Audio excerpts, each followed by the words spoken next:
वजीर आजम कहते हैं कि वक्फ का ताल्लुक संविधान से नहीं है। अरे कौन पढ़ा रहा है वजीर आजम को? आर्टिकल 26 पढ़ा लीजिए। आप देख रहे हैं कि उसके बाद जो कॉन्स्टिट्यूएंसीज को बनाया गया, असेंबली और पार्लियामेंट की हदबंदी हुई, वो इस तरीके से उसको तरतीब दी गई कि अक्सरती तबके के लोग जीत जाएं और मुस्लिम अक़लियत के लोग कामयाब होने में बड़ी मुश्किलात पेश आए। इसीलिए 2007 में सच्चर कमेटी ने कहा था, सिफारिशात में कहा कि अब जब हदबंदी होगी तो माकूल तरीके से बनाया जाए ताकि मुसलमान पार्लियामेंट और असेंबली के इलेक्शन जीत सके। मुझे नहीं मालूम कि अब नए सेंसस के बाद जब हदबंदी होगी तो उसकी सिफारिशात को रखा जाएगा या फिर मार्जिनलाइजेशन जो मुसलमानों का हो रहा है 75 साल से, वो चलता रहेगा। सर, जब पार्लियामानी जमहूरियत की कामयाबी किस बुनियाद पर होती है? पार्लियामानी जमहूरियत की कामयाबी का पैमाना मैं आपको बताता हूं। Article 25, article 26, article 29, article 30, article 14, article 21, ये 4 बुनियादी राइट्स है आइन में, जिसको हम सामने रखकर मैं आपको बताऊंगा कि क्या वाकई में उन कमजोर तबकात से इंसाफ हुआ। मिसाल के तौर पर आर्टिकल 15 और 16 सर, 1950 का प्रेसिडेंशियल ऑर्डर निकला, तारीखी नाइंसाफी के खात्मे के लिए रिजर्वेशन दिया गया, तारीखी नाइंसाफी के लिए हजारों साल के जुल्म की बिना पर, मगर उनको नहीं मिला जिनका मजहब इस्लाम और मुसलमान था, जो भी उनसे भी नाइंसाफी जुल्म हुआ। दूसरी बात सर, दूसरी बात, दफा 25 में प्रोफेस कहा गया, आर्टिकल 25 टॉक्स प्रोफेस। सर, आज मेरी बेटियों को गवर्नमेंट के एजुकेशन इदारों में हिजाब पहनने से रोका जा रहा है, तो ये आर्टिकल 25 का प्रोफेस कहां तक कामयाब हुआ, ये अक्लमंद लोगों पर छोड़ता हूं। प्रैक्टिस सर, आर्टिकल 25 में अमल करना। कई रियासतों ने ऐसा कानून बना दिया कि आप ये नहीं खा सकते, आप वो नहीं खा सकते, कैटल स्लॉटर एक्ट का एक्ट बना दिया। आप बताइए कि हरियाणा, राजस्थान में पुलिस की अख्तियारात गौरक्षक को दे दिए और उन अख्तियारात का बेजा इस्तेमाल मॉब लिंचिंग में हुआ। किसका हुआ? एक लड़का था साबिर मलिक बंगाल का, मार के पीट कर मार दिया गया। क्यों? क्योंकि उसने बीफ खाया, बाद में मालूम हुआ नहीं खाया।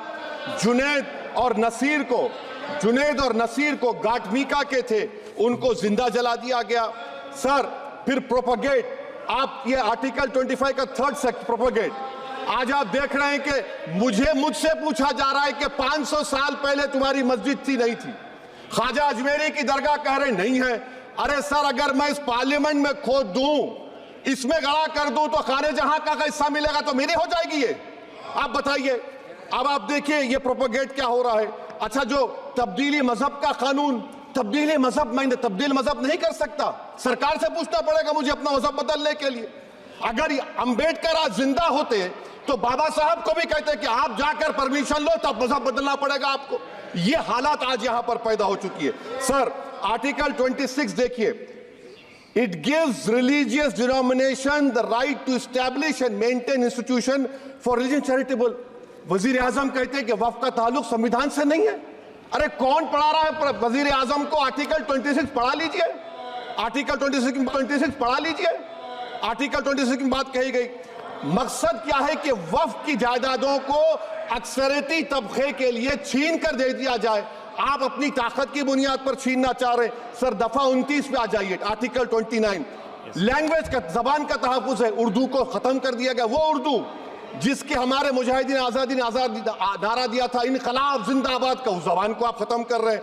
कल्चर, आप कल्चर की बात इनसे पूछ लीजिए, वो बोलेंगे नहीं, हमारा जो कल्चरल नेशनलिज्म है वो कल्चरल नेशनलिज्म नहीं है बीजेपी का, वो कल्चरल नेशनलिज्म आला जात का, हिंदुत्व का नेशनलिज्म है, जो भारत के इंडियन नेशनलिज्म से बिल्कुल मुख्तलिफ है। सर, अब आप आ जाइए, सर आर्टिकल 30 पे आ जाइए। सर, आर्टिकल 30 पे आ जाइए। सर, आर्टिकल 30 में माइनॉरिटीज को राइट दिया गया, This house has passed a law in 1981 to give minority AMU. This government went to the Supreme Court and said, no, we'll oppose minority status. This house voice was suppressed in the Supreme Court, sir.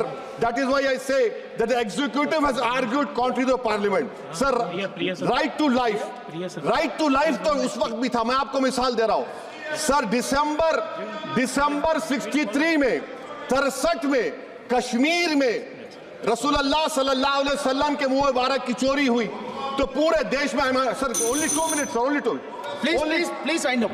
Only 2 minutes, sir. Please, sir. Only 2. Time is not there. Prime Minister has Sir, to- I'm concluding. Sir. I'm Honorable Prime concluding. Minister has Ajaz to Sahab, I'm deliver- concluding. Please, He has sir. to reply. Listen Please. to me, sir. Sir, my Shikwa Hind Bayan. Please, 1 minute, 1 minute, Sir, 1 minute, I'll conclude, sir. 2 minutes. Now, in Article 20, after that in 63, 8 lakh Muslims were pushed into East Pakistan. What has changed? Please tell me.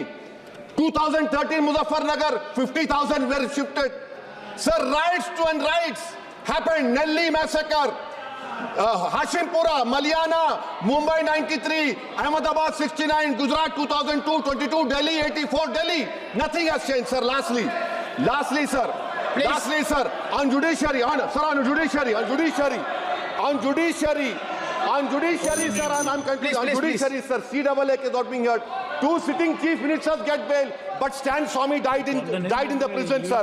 That is why I say the institution functioning of Obviously, judiciary please is not conclude. accountability.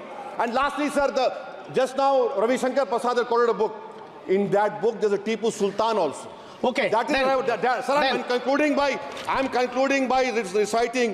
reciting a share. On this I conclude, sir. Nisar में तेरी गलियों के वतन के जहां चली है रस्म के कोई ना सर उठा के चले जो कोई चाहने वाला तवाफ को निकले नजर उठा के चले सर हम जिस्म व जान बचा के चले बहुत है जुल्म दस्ते बहाना श्री जू के सऊद लिए सर हम जो चंद अहले जुनू तेरे नाम लेवा है इख्तिदार की कुर्सियों पर बैठने वाले जो लोग थे और है वो इंटेलेक्चुअली डिसऑनेस्ट है संविधान सच्चा है जय भीम आइन जिंदाबाद